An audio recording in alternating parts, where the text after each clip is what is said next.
Hello everyone, welcome to the Grant Writing webinar. This event is organized by the Basic Energy Science Early Career Network. For this webinar, we have the privilege of hearing from our two speakers, Dr. Clark and Dr. Royson. So Dr. David Clark is the director of the Los Alamos National Laboratories National Security Education Center. He received his PhD in chemistry in 1986 from Indiana University, and he was a postdoctoral fellow at the University of Oxford before joining Los Alamos National Lab as a J. Robert Oppenheimer Fellow in 1988. Dr. Clark served as an inaugural director of the Glenn T. Seaborg Institute for the Transactinium Science between 1997 to 2009. He has also served the DOE as a technical advisor for environmental stewardship, including the Rocky Flats cleanup and closure of high-level waste tanks at the Savannah River site, and as a technical advisor to the DOE High-Level Waste Corporate Board. He was the program manager for plutonium aging and pit lifetime assessments, and capture manager for the plutonium science and research strategy at Los Alamos. He is also a fellow of the American Association for the Advancement of Science and a Los Alamos Lab Fellow, and also a recipient of two ACS National Awards and two Defense Programs Awards of Excellence. His research interests are in the molecular and electronic structure of actinide materials, applications, and synchrotron radiation to nuclear security, behavior of actinide, and fission products in the environment, the aging effects of nuclear weapons materials, and the education of judges on the methods of science. And he is also an international authority on the chemistry and physics of the actinides and has published over 180 peer-reviewed publications, encyclopedia, and book chapters. And our second speaker, Dr. Jennifer Royson, serves as a program manager for the Solar Photochemistry Program and Fuels from the Sunlight Hub in the Chemical Sciences, Geosciences, and Biosciences Division. Dr. Royson received her PhD in organic chemistry from California Institute of Technology in 2010, and she is also a member of the International Advisory Board for the J1T Chemie. Prior to joining the DOE in 2021, Dr. Royson led an NIH-funded laboratory in the Department of Chemistry at Duke University. Her research laboratory pioneered radical-mediated sulfamide ester and sulfamide guided CH functionalization methods, including photo and electrochemically driven approaches. Duke University recognized the high quality of her mentoring strategies with a 2020 Dean's Award for Excellence in Mentoring. Prior to joining the academic faculty, Dr. Royson was supported as an NIH and CMED postdoctoral fellow at Stanford University. And I'll give it over to the speakers. Thank you. And you can ask your questions in the Q&A panel.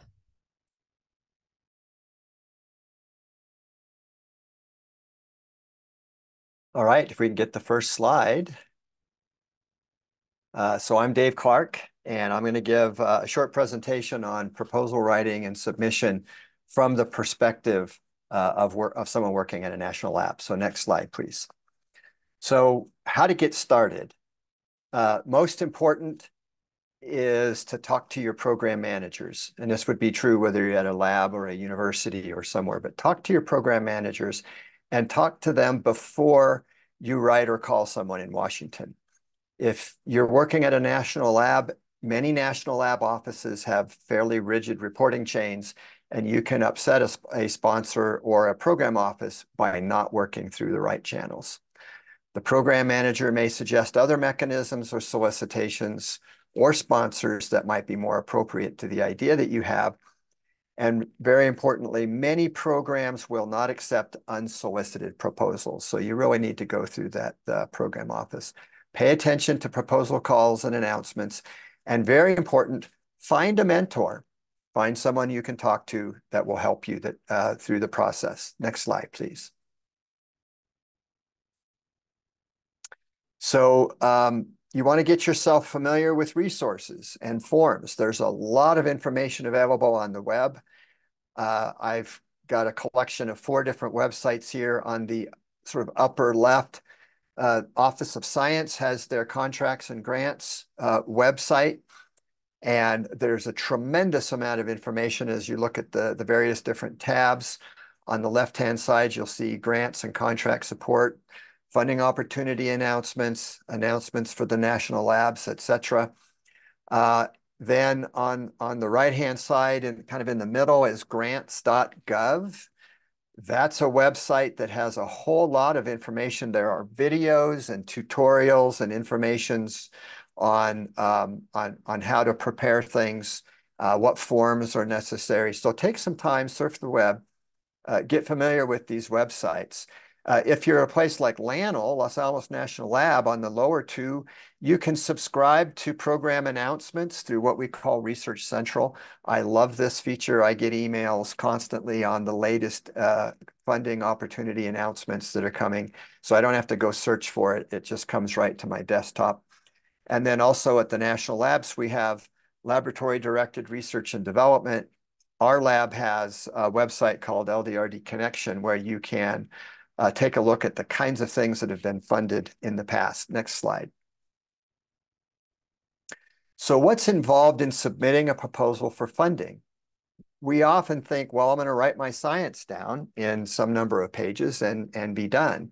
The reality is that a research proposal is a whole lot more than your scientific narrative. It's a detailed package of required forms. Depending on who you're submitting a proposal to, there may be any variation on these, but I just submitted one recently where these 14 forms, which you will find on grants.gov, were all things that we had to put in. So in bold here, number 2, project narrative, that was the 20 pages of the science that we had to do. But then there's a whole lot of other forms that's a detailed budget justification, along with a verification of your cost. Usually that means quotes for instruments, verification of your salary, your fringe benefit verification, tuition verification, et cetera. So there's a lot of information you have to gather up. There's usually a form on the key contacts, F&A rate agreement. That's your overheads, the negotiated rate that your university or institution has, lobbying disclosure, a data management plan, environmental checklist. This number 9 performance site description is if you say that you're going to do NMR spectroscopy, part of that performance site is to say my institution has 6 NMRs or that I have access to that. So a lot of information that has to be gathered, and you should get familiar with this stuff as you get started. Next slide, please. All right, now you need to respond to a proposal call that's appropriate. This sounds kind of obvious. Most of us know what we want to work on. So look for an RFP or a funding opportunity announcement that matches your interest. Don't be so excited to jump in that you're going to contort yourself to fit your interest into the request for proposals. Be willing to explore new areas if it makes sense, but if you're having difficulty fitting your ideas into the proposal call, then you should really look for another RFP or FOA opportunity. Next slide. So read the guidance before you start. Those funding opportunity announcements have a lot of detail. This is important for understanding your customers' needs. And what I mean by that is, what I want to study versus the customer wants. If you write a proposal that is not aimed at what the customer asks for in their announcement, you're not doing anyone a favor. Those guidance documents will generally talk about what's not encouraged or what they will not support. They may have pre-proposals or letters of intent, and they'll have detailed format requirements, and those could vary between sponsors. So you want to follow those guidance. And I will say that I have reviewed early career proposals that were not responsive to the call. And when that happens, the PI tends to lose credibility. Next slide. Very important that you talk to your financial analyst, and you need to do this early in the process. Understanding finances will help you focus your project and temper your expectations. You need to do it early. You need to find out how much you can afford with your given budget, because you will have to enter those forms, all the overheads and burdens, and they can be pretty sobering. Your institution may have a 53% overhead. If you work at a national lab, it will be even higher.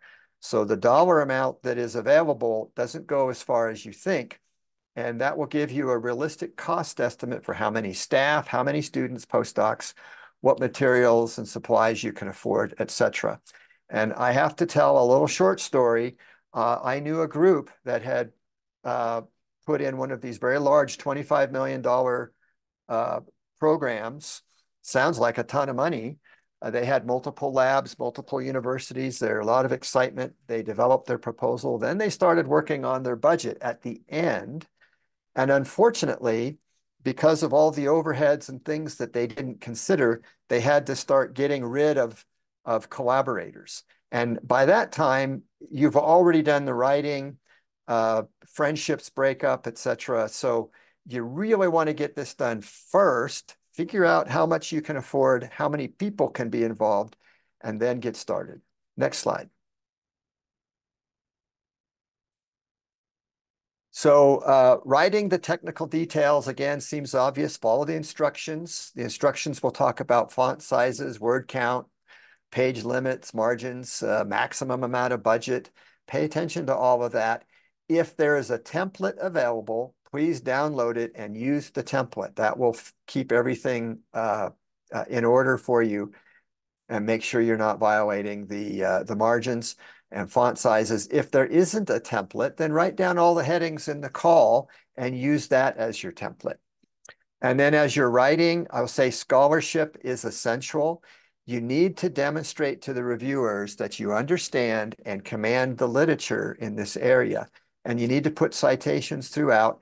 And if you have preliminary results, you should show them, because it's really demonstrating that you know what you're doing and that you're capable of doing the measurements that you say you can. Next slide, please. The abstract. Some people think it's not a big deal. I would say it's one of the most important sections of all, especially for me as a reviewer. Don't leave it till the last minute. Make it the first thing that you write down. It's kind of a longer version of your elevator speech. Keep revising it as you're working on your proposal. Let other people read it and comment on it. You may think you know what you're saying, but if other people read it, they'll let you know if you're really able to communicate. And I will say that if the reviewer likes your abstract and can figure out what it is you're going to be talking about, the rest will be reviewed more kindly. Next slide. You should help the reviewer. If you use acronyms, don't assume the reviewers are going to know all the acronyms. So provide an appendix at the end describing the acronyms and try to reduce their use as much as possible throughout. In science, we tend to use a lot of jargon, and you never know who's going to be reviewing your proposal. So try to avoid jargon unless you explain it. Also, everyone likes a story with a beginning, middle, and end. Tell a story. Lead the reviewer to the logical and natural conclusion, and don't get down in the weeds. Don't make the story too complicated. You need to demonstrate you know what you're talking about without flooding the reviewer with irrelevant details. Next slide, please. Don't plagiarize. Another seemingly obvious point, but you may be aware that many sponsors run all their grant proposals through plagiarism software like Authenticate. I've done this myself. I edited a large book project a few years ago, and we ran every chapter through Authenticate to find out, to make sure that the authors weren't plagiarizing. So if you like someone else's concepts, use them as a framework for your own words, but don't use their words. Plagiarized text is easy to spot, especially if it's better written than your own or the rest of the proposal. Importantly, it's also a violation of scientific integrity. Federal law flows down to DOE orders. which flows into DOE policies that then translates into your institutional policies, and you'll get yourself into trouble with scientific integrity if you're plagiarizing. And if that happens, sponsors can block your proposal for a period of time. And I've seen that happen where you're barred from submitting something, and it can also ruin your reputation. So stay away from it, especially these days when there's software out there that will scrub the internet for text. Make sure it's your own words. Next slide, please. Don't make the scope too ambitious. Now, in principle, if you've done your homework on the budget, you'll know how much you can afford. But I would say, as I review early career proposals, this is the biggest problem I encounter with early career proposals. They try to do too much. A decade's worth of work for 500K is not realistic. And so your budget will help you narrow down the scope to something realistic. Also, with early career proposals, sometimes we see an overemphasis on the background and approach and not enough discussion of the experiments and expected results that you intend to perform and find. So don't throw all your diverse ideas into the proposal hoping something will stick. The opposite will happen. You'll put the reviewers off. It indicates you can't prioritize, and it indicates that you don't understand how much time it takes to get the work done. So it helps you, it helps the reviewer. Next slide. This is my own rule of thumb. Give yourself lots of time. Allow about a day a page to write the proposal. You should overestimate the time required. I usually pick the due date and work backwards in time to figure out when I need to get things done in order to meet the due date. That's what I mean by the second bullet. Give yourself internal deadlines that are 2 weeks earlier than the official deadline. Create a timeline, a plan, and stick to it. It's not just about the science. As I showed earlier, there's a whole lot of forms that have to be filed and filled in and formatting, and this whole package has got to be prepared. And I will say that forms get corrupted when you send them through the email. And so you don't want to try to upload your package on the due date. Now, this is personal experience. I was submitting one of these large energy frontier research proposals. Lots of team members emailing stuff around. The forms got corrupted. And when we tried to upload to the Office of Science, they failed. And so we had to spend time fixing those forms. And if you waited to the last minute, that was going to be problematic. So get it done early and make a timeline. Next slide, which I believe is the end of my tips. So I'm happy to turn it over now to the next speaker.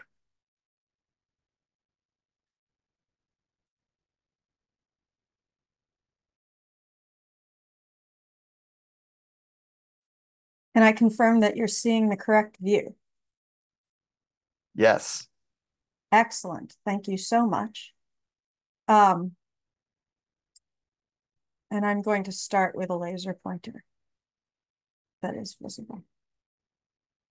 Okay, so here's the deal. Dr. Clark went into sort of multi-PI awards and talked a lot about things that you need to understand that I, for the most part, agree with if you're writing grants in an advanced setting. I want to start from the opposite end of the spectrum. I want to think about getting started with grant writing if you have no prior experience at all. So maybe you're an undergrad, maybe you're a grad student, maybe you're a postdoc, but you have no formal experience submitting individual applications, and then move from that into individual applications to something like basic energy sciences core. There will be some slides that you see toward the end that are shown briefly, but where you can read through them if you'd like at a later point in time.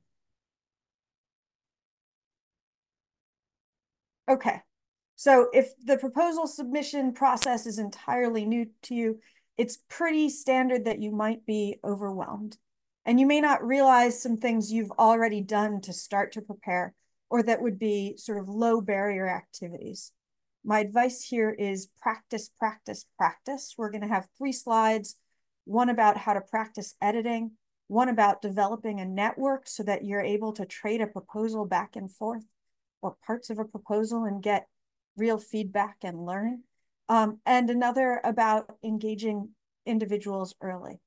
There are a lot of reasons why this can be overwhelming, or can seem like a complex process. You've already seen how complex it can be. But part of it is actually emotional. You need to have the skills to welcome and hear others' feedback. You need to be able to see constructive comments that may be critical about what kinds of documents you've written, and actually see those criticisms as gifts because they're helping you to develop a better proposal.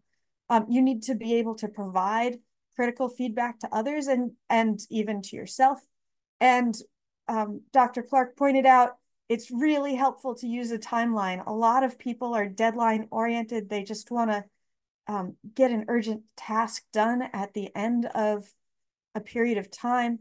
For proposals, they're so complicated. You give yourself a much better chance of actually having a competitive proposal if you're setting early deadlines.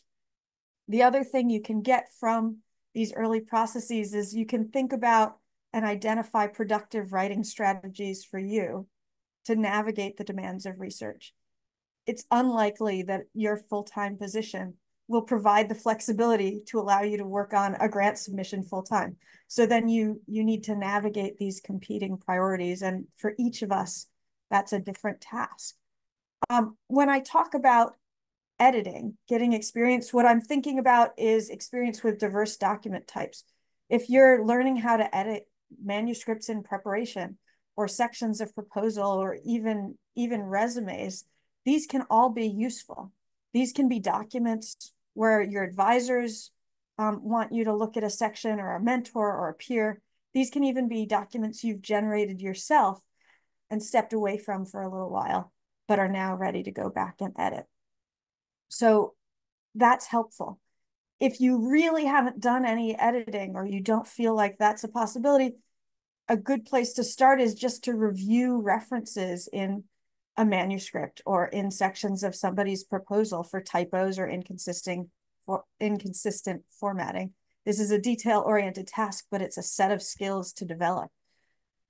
Sometimes people are more visual communicators, right? And so then maybe you want to review graphics. You want to offer to review graphics for someone. And there you're checking for typos, scientific clarity, and scientific accuracy. But the real thing that's particularly tough to do is to realize that your reader, whoever they are for a proposal, usually starts as very time pressed. So the graphics need to be clear enough so that the point can be gleaned rapidly. And they need to be mutually redundant with the text, because most readers start by either looking through all the graphics or by looking through all the text. It's helpful to have the graphics make a clear distinction between prior results, preliminary results, and others results. And it's helpful to make the graphics accessible to readers with a range of expertise. So this means limiting acronyms, etc. Alternatively, maybe you want to read the text first and start by learning to edit and write there. Once again, the 3 points above are relevant. Additionally, I'd say within the first paragraph, it's helpful to differentiate your anticipated research from the vast associated field of research that's relevant. Most of these points are going to be reiterated in one way or another in other contexts. So in addition to learning to edit, when you do so, you're developing a network. You're developing a network of trusted editors, you're becoming a trusted editor, and you're developing the ability to hear their recommendations. So before you start on a proposal, ask a mentor for advice. Figure out how you're going to try to trade a document with peers to build trust and to build skills if you're at the outset. So for example, you might get a group of same stage peers together with 2-page resumes and trade the resumes and do an exercise where you spend 2 minutes glancing through that resume and then put it down and tell the other person what you remember from that 2 minutes.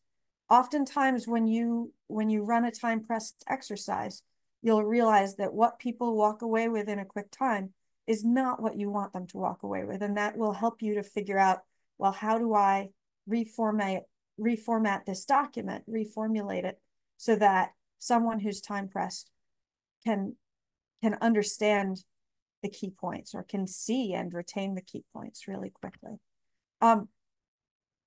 If you're past that stage where you're thinking about editing a resume or a bio sketch, or you've done that type of exercise, you're ready to find a relevant funding opportunity announcement.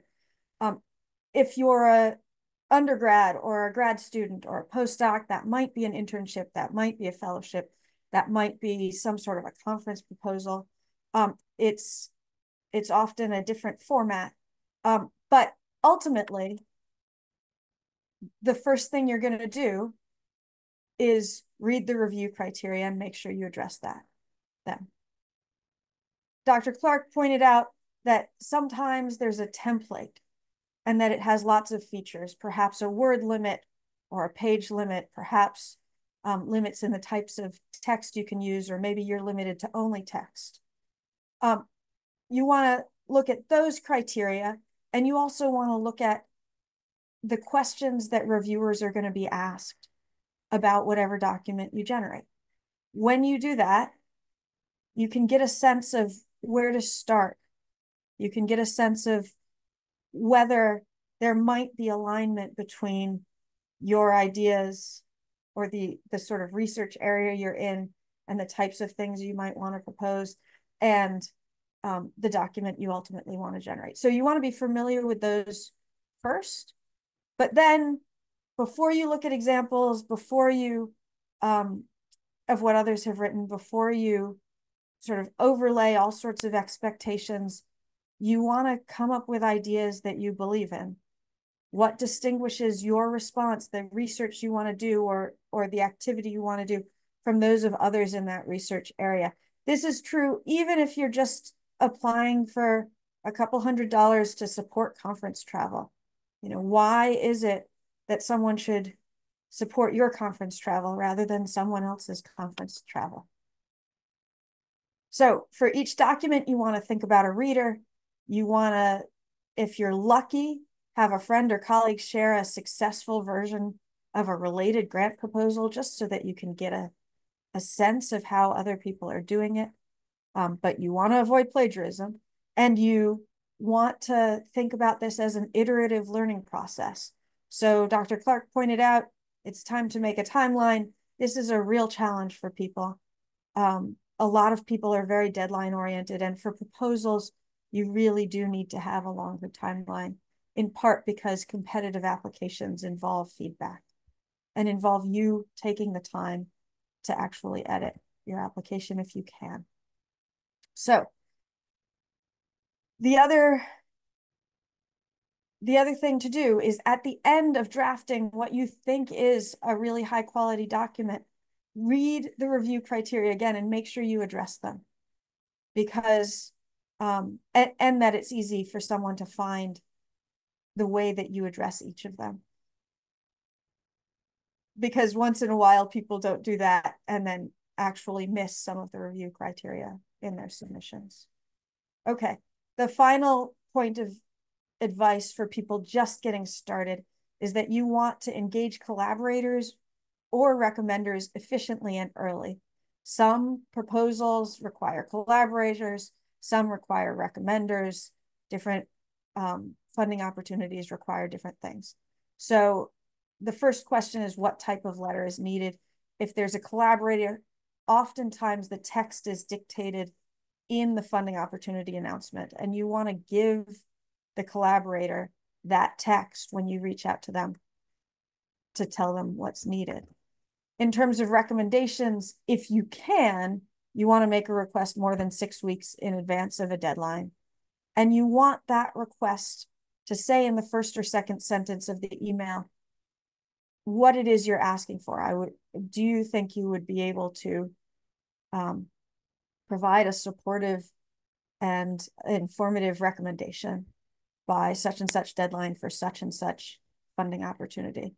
You then want, as efficiently as possible, to include information about anything that the recommender might need.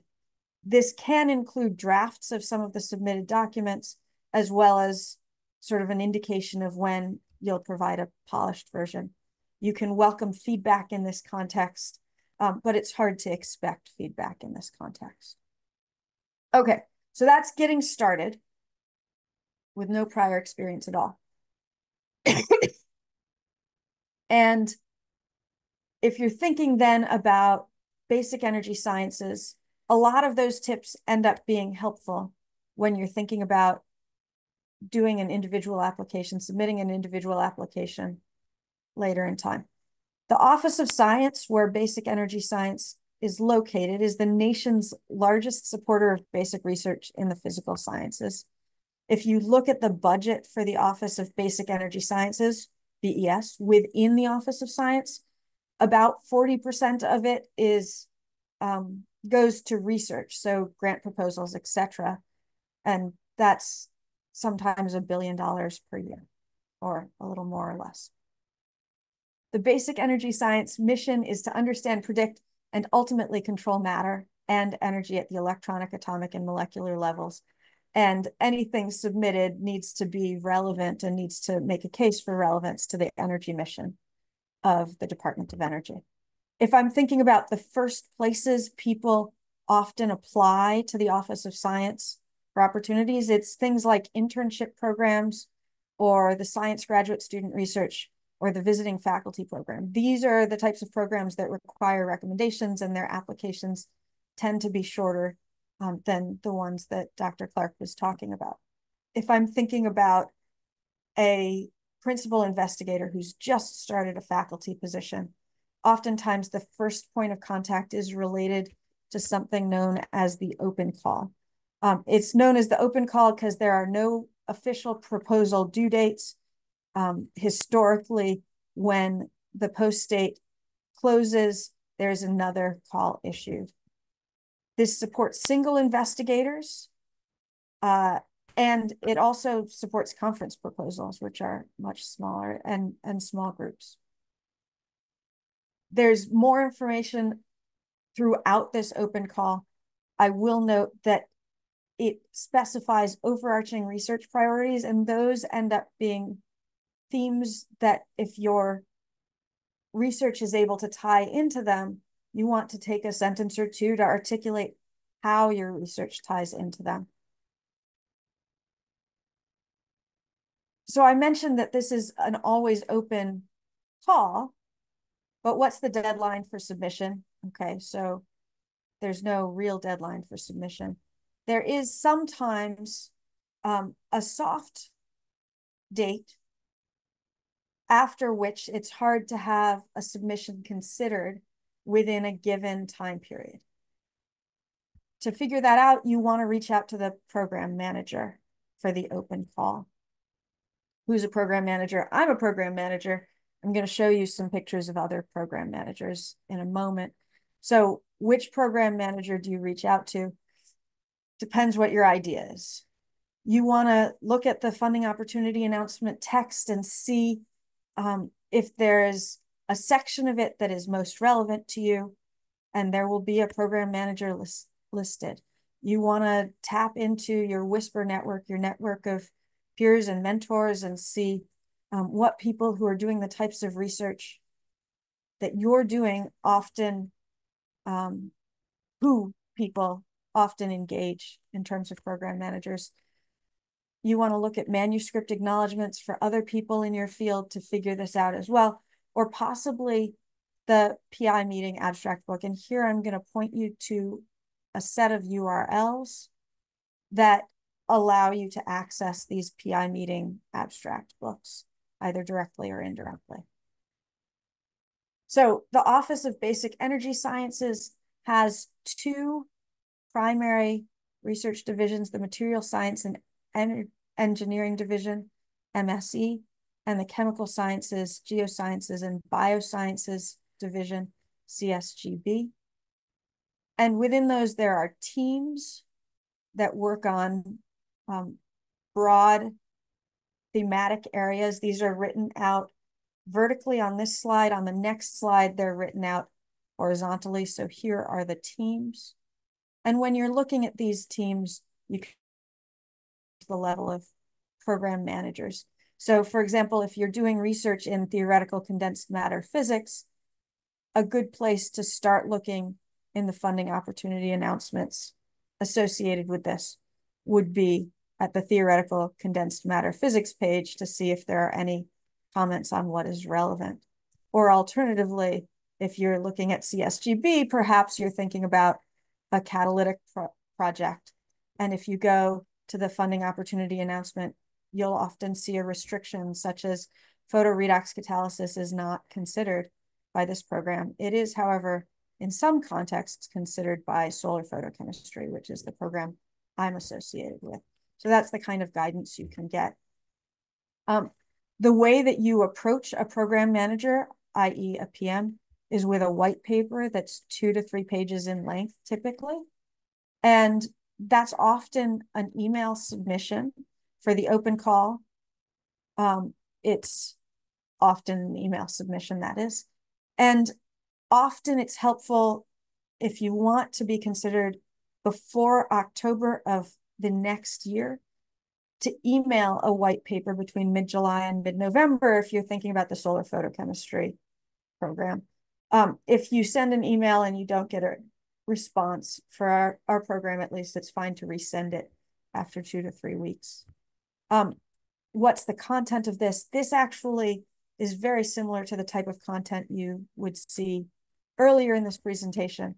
You want to put a key predictive hypothesis within the first paragraph, or at least something to differentiate the anticipated research from the vast associated field of research. There are other tips that I'm not going to go into due to time, but I want you to have them here. Feel free to read through them. A lot of them reflect back on earlier comments. There are other funding opportunity announcements for individuals, such as the Early Career Research Program, that use proposal deadlines. But these deadlines aren't generally available until the funding opportunity announcement is released. And oftentimes with these deadline-oriented programs, to avoid providing preferential treatment, reaching out to a program manager directly won't allow us to provide the same type of feedback as for an open call. I'm providing a lot of information about early career research program here that you can go back and look at later with access to the slides. And then, of course, there are larger funding opportunity announcements that are intended for teams, which Dr. Clark in a more general way. So once again, this slide is provided for information. This has been a lot of information to give you really quickly. Thanks for taking time to go through it. Feel free to ask any questions that can allow us to help you more effectively apply for or start to apply for, start thinking about proposal writing. Thanks so much. Thank you very much, Dr. Clark and Dr. Royson, for the helpful grant writing tips. And for a reminder for everyone, this webinar will be recorded, is recorded, and it will be uploaded to the BES website. So we have several questions actually. And the most asked questions is regarding plagiarism. So I guess this is for Dr. Clark. I mean, you mentioned about like plagiarism, but nowadays like the usage of AI is more um higher, and also like how is the usage of AI tools for grant writing viewed? Any guideline for usage of AI generated passages, for example, using ChatGPT to rewrite some sentences to make the flow better? Yeah, I mean, I have some pretty strong personal opinions. I can't, and then I'll let the a program office give program office perspective. We've talked a lot about this at Los Alamos, and there's several things. So I was the research integrity officer for a decade at Los Alamos. That's why I have a lot of experience with actually investigating these kinds of cases, which is why I'm a big fan of Authenticate software. The thing is, the use of AI is something that is happening so quick, we really don't fully understand the full implications yet, even as a laboratory, as a nation, et cetera, how this is going to impact things. But I will tell you, from the perspective of plagiarism, if you go out and let an AI tool, incidentally, I typed some answers in on some of these already while Dr. Royson was talking, but for everybody, if you go out with an AI tool and you scrape the web and you come back with some really cool text, you don't know where it came from. They're not giving you a list of citations. You stick that in your proposal, and then someone like me runs it through Authenticate, and I find that it came from someone else's manuscript. You're the one that will get dinged for it, not the AI tool. So I think it's personally very risky business. Secondly, if you're not capable of writing your own words, you're not going to be competitive. I think, frankly, the process of writing and rewriting, as has been described by both speakers today, bouncing ideas off your colleagues, taking proposal review comments seriously and fixing them and rewriting makes you a better scientist. It gives you that recallability. You have that at your fingertips. You've done the research. If you're relying on AI to do that for you, frankly, I don't think you're going to be a very good scientist in the end. That's my personal view. Maybe it's old school view, but you have to do the work. And so I would stay away from AI. Maybe it's a way to find out but if AI came back with all the citations and did your literature work for you, that might be more useful. But I think it's risky, because these tools, and I was in a meeting 2 days ago at Los Alamos where we were discussing the use of Authenticate to keep people out of trouble because of the new use of AI, to make sure that our proposals and our manuscripts are clean before they go in. And I think sponsors are going to be doing more of that too. So I'm going to turn it over to my colleague Jennifer to. Yes, so I just have a small number of things to add to that. One is some popular AI technologies are known to make up references that don't actually exist. So you do want to be careful about that no matter what conclusion is reached. The second is this is a rapidly evolving arena. Some funding opportunity announcements specifically prohibit use of tools in particular sections. And the third comment I'll have is oftentimes what I'm hearing from PIs is that they checked what would happen if they tried to prompt a particular AI tool to do something, like write a peer plan. And their conclusion was that it actually didn't do as well as needed. So you want to be really, really careful, both for ethical reasons, where there are clear prohibitions in some cases, and more ambiguous prohibitions in other cases, but also because of content reasons. It's really painful if you're making up a reference and then or if your AI tool makes up a reference and you don't notice it, and then something is submitted and a reviewer happens to try to look up that reference, that's not likely to review well. There are other contexts in which discussions are permissible, but in a forum like this where we're talking about grants writ large, I think it's hard to get down to that level of detail. Yes, thank you. And the next question is for Dr. Royson. So when you say practice, how do we make sure we are doing it in the right way? That's something where there are sort of red flags that it's not going well. So if you're thinking about trading proposals with somebody else and you end up having an emotional response, you're not yet doing it in the right way, other than gratitude. Gratitude is an emotional response that is appropriate if you're trading a document with someone. But if you're responding with anger or defensiveness, you're not there yet, right? Because someone providing constructive criticism is a gift. So that can be a red flag. If the documents aren't changing at all, then that's an indication that maybe the editing isn't getting to where you need. I often find that or found historically, that when trading a document, if I got two comments from two different individuals on the same section of text and they were in the opposite direction, there's probably something in that text that's not being communicated clearly. And it may not be that the reviewers necessarily know which direction to go in, but I definitely need to change it. So there are little signs like that. But one of the biggest challenges with grant writing, proposal writing, manuscript writing, really any writing, is that you do need to engage repeatedly.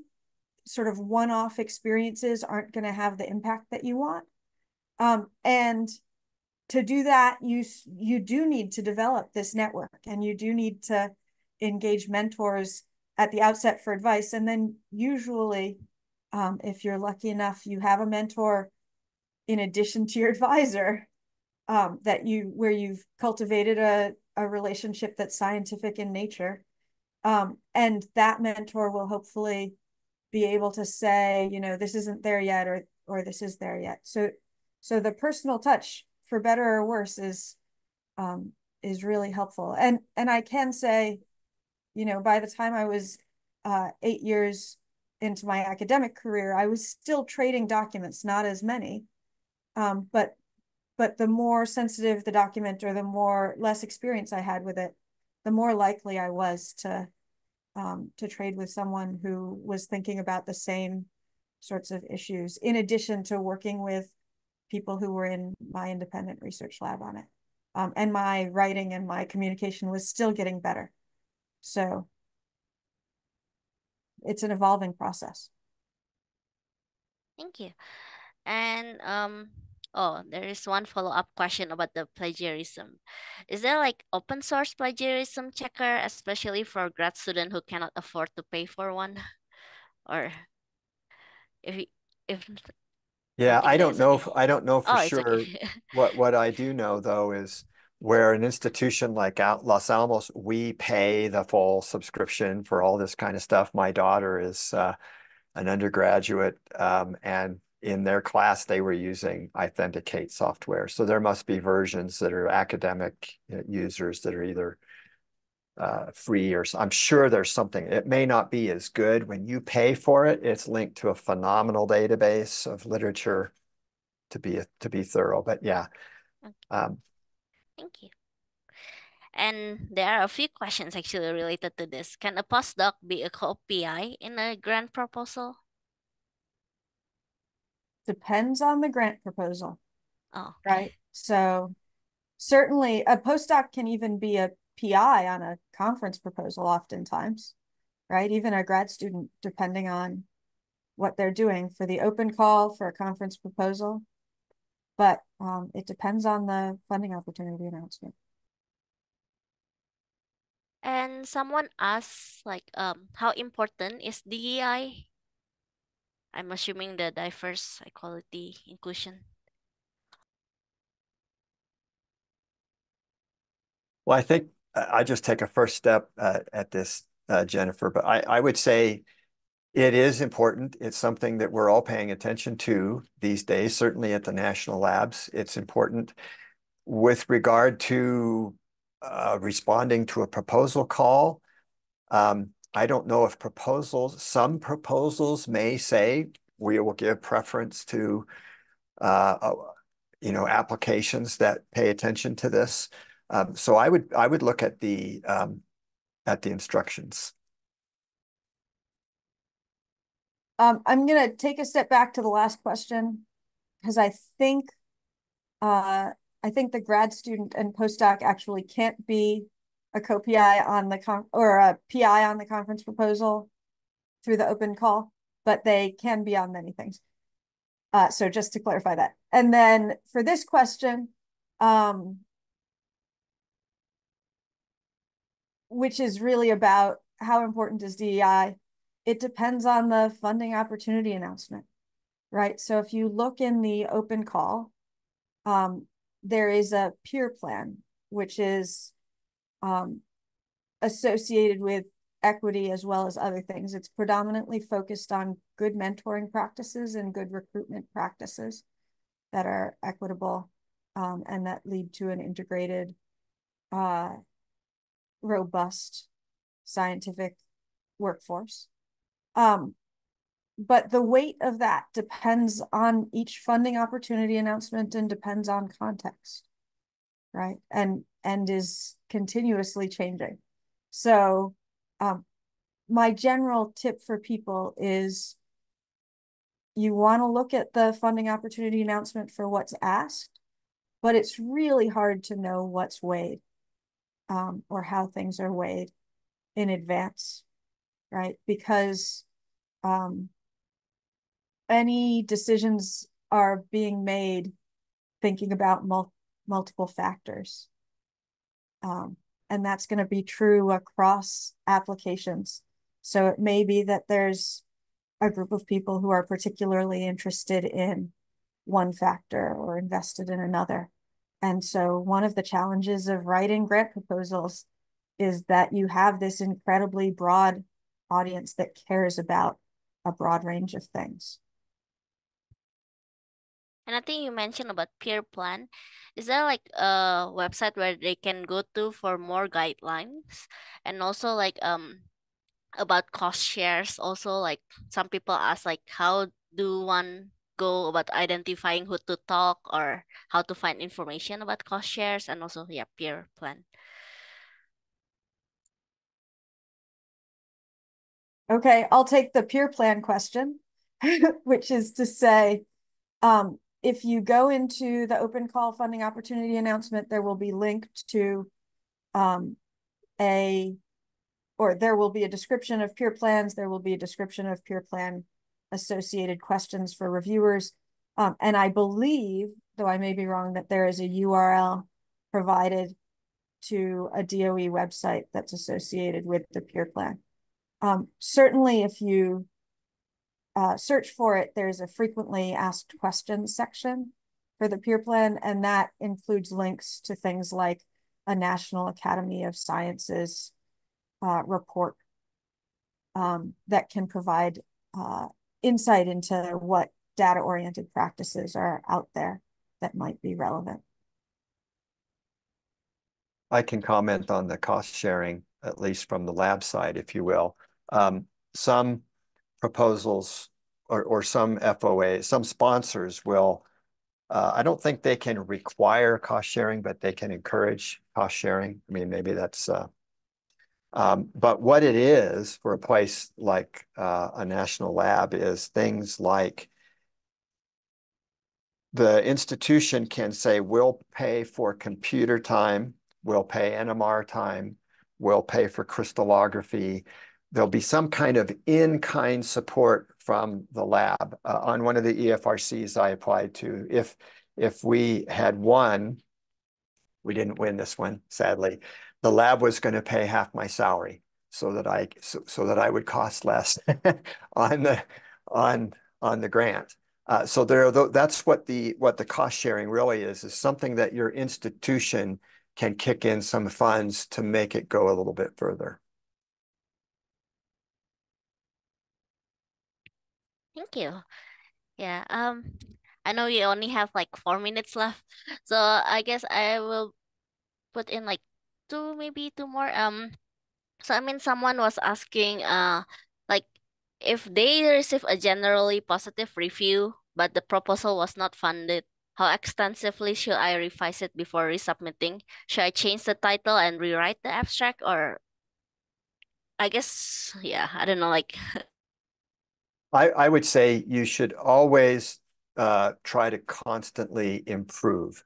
What on the other side, and again, Dr. Roizen has more experience with this, but there's a proposal pressure that is immense, right? There's a call that goes out. I sit on a lot of these review committees where, we're going to fund 13 to 15 proposals and there's 100 applications. So you may have a great proposal, but it still didn't make the cut based on all the other great proposals. So don't be discouraged. Take the feedback, try to improve. If you got generally positive reviews, that's a positive. But I wouldn't just turn it around and resubmit it without making any changes. I would always try to, add something new, make it sound better, work at improving the words, your own words, not the AI words. But Yes, thank you, Dr. Clark. And maybe two more. So, Dr. Royson, in your presentation, you highlighted the importance of approaching PM well in advance. Is it correct that you said for funding that will be awarded in October 2025, your comment to reach out mid-July to November of 2024? Yeah, so that's almost correct. For funding in our program awarded before October 2025, so October 2025 is the beginning of a new fiscal year. So for funding awarded just before that, it's best to reach out with a white paper between mid-July and November of 2024, right? That's sort of the best time to start a conversation.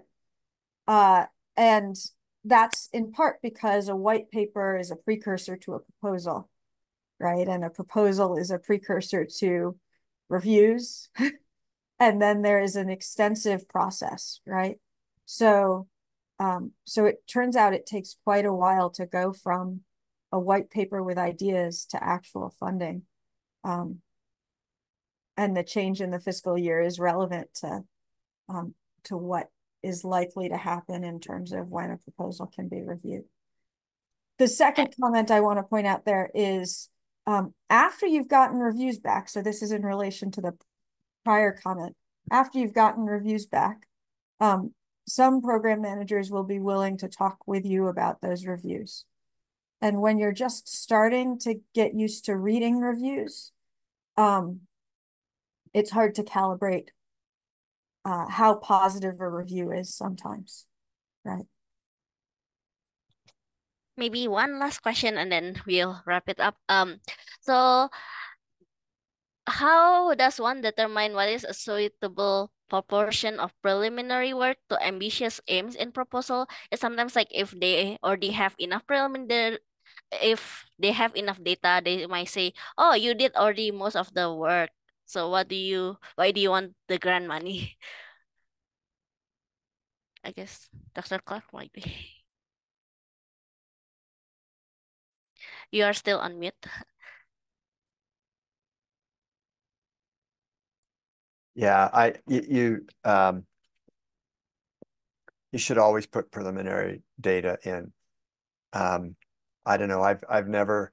You certainly don't want to suggest that you've already solved the problem and that you're trying to get funding to pay for what you've already done. That's also unethical, and that will get you in trouble. But enough preliminary data to demonstrate that you're capable. So let's say I write a proposal. I'm going to go to the synchrotron and measure something. How do you know that I'm capable of doing that? If I show you an XF spectrum or something to say that, we can do this work. Here's an example of something that we've done. It suggests the following may be true. Put enough in there to demonstrate that you're capable, qualified, et cetera, to do the work, and that you have something that's enticing, that shows there's some cool science that needs to be chased down. I think the reviewers will appreciate that. If you don't put any preliminary data in, because as was discussed earlier, you're worried about people stealing your ideas or something. I don't know. My view is ideas are a dime a dozen. If someone has to steal your ideas, they're never going to be able to compete with you. Maybe that's an old school idea, but you need to put in preliminary results to demonstrate to the reviewer. But you don't need to show everything that you have. Uh, Sounds good. yeah. I will note there are some organizations that have certain funding opportunities where you're not allowed to have preliminary results. So once again, you do want to check individual funding opportunities. Okay. I think with that, I would like to thank Dr. Clark and Dr. Royson again for giving the tips and also for the organizers. And thank you all for the questions as well. And have a good day.